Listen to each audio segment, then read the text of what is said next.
കാവ്യഭംഗിയാർന്ന ഗാനങ്ങൾ മാത്രമല്ല, കഥാമൂല്യവും ജനപ്രീതിയും ഒത്തിണങ്ങിയ അനേകം ചലച്ചിത്രങ്ങളും മലയാളികൾക്ക് സമ്മാനിച്ച സംവിധായകനാണ് ശ്രീകുമാരൻ തമ്പി.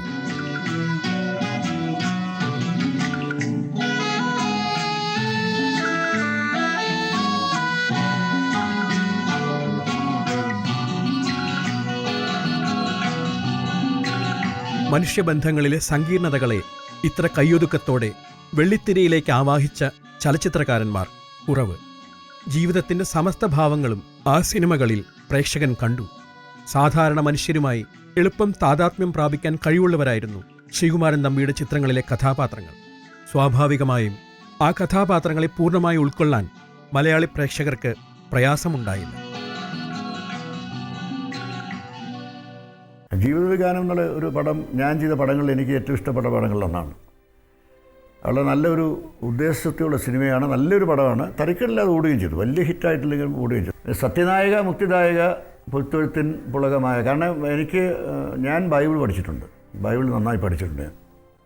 കുട്ടിക്കാലത്ത് ഈ പോസ്റ്റൽ ട്യൂഷനിലൂടെ ബൈബിൾ പഠിക്കാൻ എനിക്കൊരു രസമായിരുന്നു. ഒരു ഫാദർ എന്നെ ഇൻ്റർവ്യൂ ചെയ്തു. ഒരു ഹിന്ദുവായ താങ്കൾക്ക് എങ്ങനെ ഈ പാട്ട് എഴുതാൻ കഴിഞ്ഞു? ഒരു ക്രിസ്ത്യൻ പോലും ഇത്രയും സമഗ്രമായിട്ട് എഴുതാൻ പറ്റില്ല. ഒരു ബൈബിളിലെ എല്ലാ അംശം, യേശു ആരാണെന്നും പൂർണ്ണമായിട്ട് ആ പാട്ടിൽ പറഞ്ഞിട്ടുണ്ട്. അപ്പോൾ പക്ഷേ അത് പാട്ടിൻ്റെ വിജയത്തിൽ എൻ്റെ എഴുത്തിനെക്കാട്ടിലും കുറേക്കൂടെ മുമ്പിൽ ഇരിക്കുന്ന വിശ്വേട്ടൻ്റെ സംഗീതമാണ്.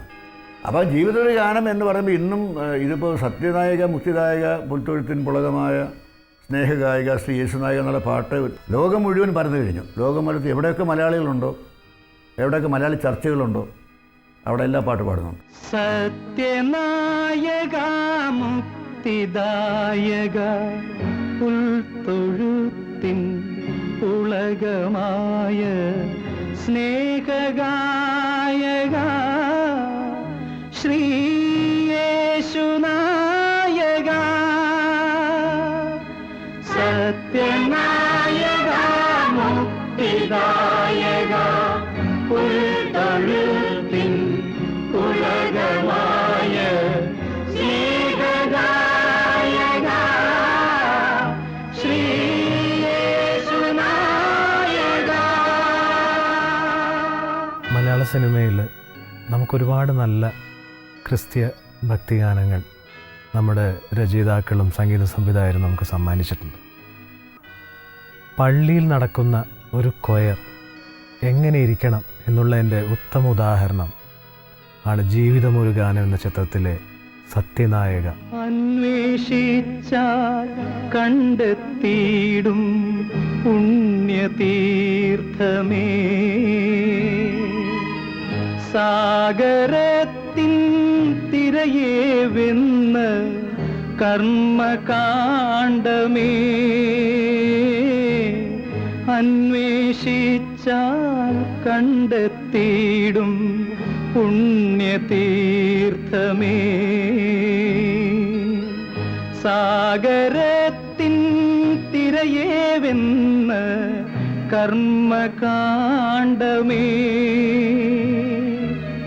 നിൻ കഥ കേട്ടലിഞ്ഞിടാത്ത മനം മനമാണോ,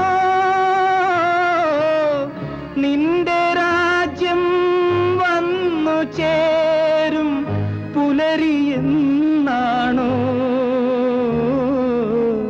നിന്റെ രാജ്യം വന്നു ചേരും പുലരിയെന്നാണോ. സത്യനാ